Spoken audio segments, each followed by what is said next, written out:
Ada for telling my wife my son should have been at our wedding. My 34-year-old female, life is a shambles. I was in the closet for a long time since I became pregnant at the age of 18 and became codependent on my ex. I had no desire to have children with my ex, yet I couldn't just terminate my son. I wasn't unhappy and I loved my ex, but not as much as he loved me. I wasn't complete, and 2 years ago, when I discovered I was falling for Amelia, 46, at work, I knew I had to stop it. However, my family was shattered as a result of my coming out, which harmed my kid. My son despised seeing me when I left and eventually stopped visiting me. I knew he'd come around. All he needed was time. Things improved with Amelia, and we got engaged.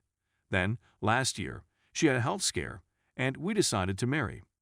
My kid had not contacted me yet, and I attempted to leave a message, but his family had blocked me. I didn't want to marry without my kid there, but Amelia expressed her concern. I selected us because I did not want to lose her as well. We married in a modest, restriction-based ceremony, and it was the finest day of my life, except from the day my kid was born. Things were going well until 2 weeks ago, when my son finally phoned, which was incredible. I finally got my kid back when my ex dropped him off. When he wept because he hadn't seen me in so long, being able to comfort him and cuddle him was the nicest part because I got to be his mother again. He said that he wanted to spend as much time as possible with me. He was overjoyed when I showed him the room we were going to make into his. But then he saw my wedding photo and sobbed again, apologizing for not being there for me. I calmed him down by telling him we'd have a genuine ceremony on our anniversary, and he'd be my star. I never want him to feel bad about himself. He's only a kid. He'll come here this week when his exams are over, and we'll design his room together. But I can't get the thought of how depressed he was about my wedding out of my thoughts. I told Amelia and her sisters that I felt bad about not waiting for my son. It sparked a debate since everyone thought I was wrong to bring it up and that I should just forget about it because I'm behaving like an angry cyclops. It's been a source of contention between us since the weekend. So Reddit, you've assisted others in determining if they were correct. Ada on this one. Story 2. Ada for being a stay-at-home parent and going back to school. My wife has a fantastic work ethic. Despite the fact that neither of us has a college education, we have both been professionally successful for the bulk of our adult lives. My wife has worked since she was 15 years old and defines herself by the job she does. She worked till she gave birth, despite the fact that she didn't have to. We had planned for her to stay at home, and my company provided excellent insurance, so the hospital expenditures were affordable. My wife returned to work approximately 2.5 months after our baby was born. She was going insane from being at home all the time with the baby. I was working full-time from home. My profession was really demanding, and I had a large number of customers. Every day from 8 a.m. to 6 p.m., I was unavailable. This was difficult for my wife since, although I was officially at home, I needed to concentrate on my career and wasn't much assistance. Instead, I took on cooking, washing, and cleaning, and if the youngster woke up in the middle of the night, I was the one who got up to let my wife sleep. We were both really sleep-deprived. That's exactly how infants are. We couldn't afford childcare when my wife returned to work, so she effectively stated, "You're home. You're on deck."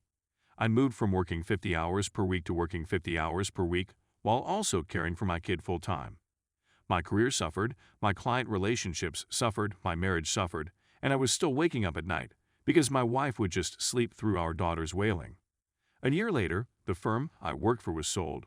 I found jobs here and there that allowed me to remain at home with our infant during the day, but I realized I couldn't work full-time from home and care for the baby at the same time. My wife urged that I remain at home. She acquired a new job that provided insurance for her and our kid. But my insurance was terminated. I was stymied. My wife refused to adjust her employment plans and said unequivocally that she was not prepared to be a stay-at-home mom. We couldn't afford child care, we couldn't afford insurance for me, and we couldn't let me work to help pay for it all. I've been a stay-at-home mom for almost a year, with the exception of a few seasonal jobs. When I ask my wife for anything, she repeatedly uses this against me. "You don't comprehend the hardship of being the loan provider since you don't have any money." This is quite painful. She didn't really offer me an option here, but she makes me feel bad for remaining at home and refuses to merge our funds so I can assist budget. In September, I'll be returning to school. I set everything up to make it happen, but my wife has been telling me what a bad idea it is. My parents pay for it and provide daycare 2 days a week. My father is suffering from a degenerative condition and will be unable to babysit in a few years. I will also be able to get health insurance. I made sure my wife won't have to do anything else, but ask her to babysit our kid 2 weekdays instead of 1. She's essentially simply relocating one of her vacation days, but she's making me feel really self-centered. 8 Edit. I never considered my wife's actions to be abusive, but it seems to be the overall agreement thus far. I had never considered the possibility of financial abuse. I'm at a loss on what to do.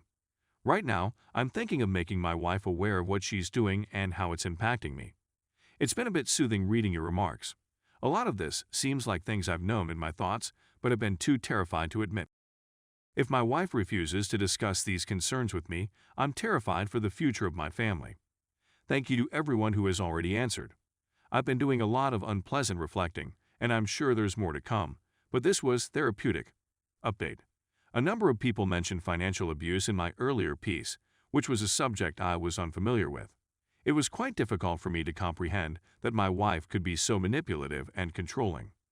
I had this preconceived sense that any form of abuse had to be maliciously intended, and that being kind, accepting, and loving meant embracing the good with the bad and not judging when someone was nasty to me. In the instance of my wife, I really believed that since I knew where her conduct was coming from, how she grew up, I needed to learn to live with how she behaved toward me. It was my responsibility to address the situation. Despite my wife's displeasure, I returned to school and also got a job that provided me with a school scholarship. I'm going to school for engineering. I never expected to like math so much, but I do. I thought that finding a job and having tuition covered would keep my wife from being concerned about school, but boy was I mistaken. My wife is still unconvinced. I literally just completed my first year of school, 4.0, baby, yesterday, and I'm floating on cloud 9. All I've heard from her this year is how little I assist around the home, that my work should pay me more, that she can't be expected to do everything, and that getting my degree would take too long. Endless. I'll always love my wife, but I've recognized we don't work well together.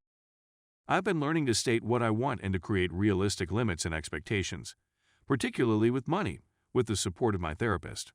I want to be able to co-parent our daughter with my wife, but I'm also aware that my wife is unlikely to divorce me peacefully. It's a difficult situation for me. Overall, my life is heading in the right direction.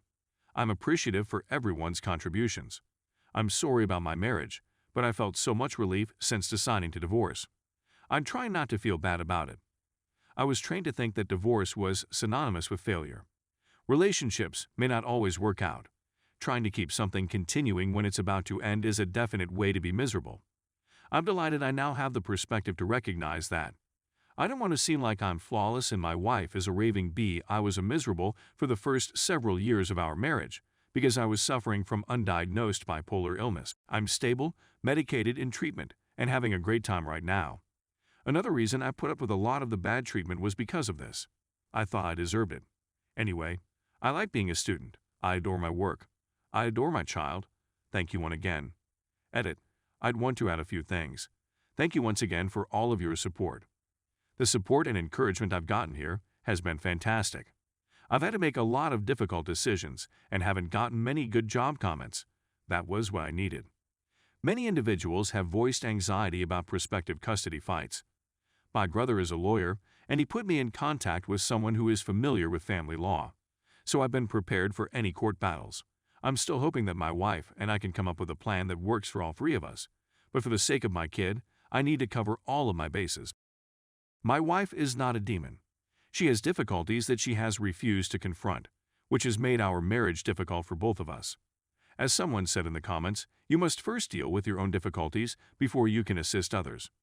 My wife is overwhelmed by her problems and does what she believes would keep her safe. Although I understand this, it is not my job to address. Even if I tried, I couldn't fix it for her, and I've attempted it.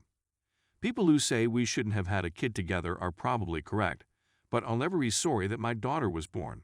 Hands down, the best person ever.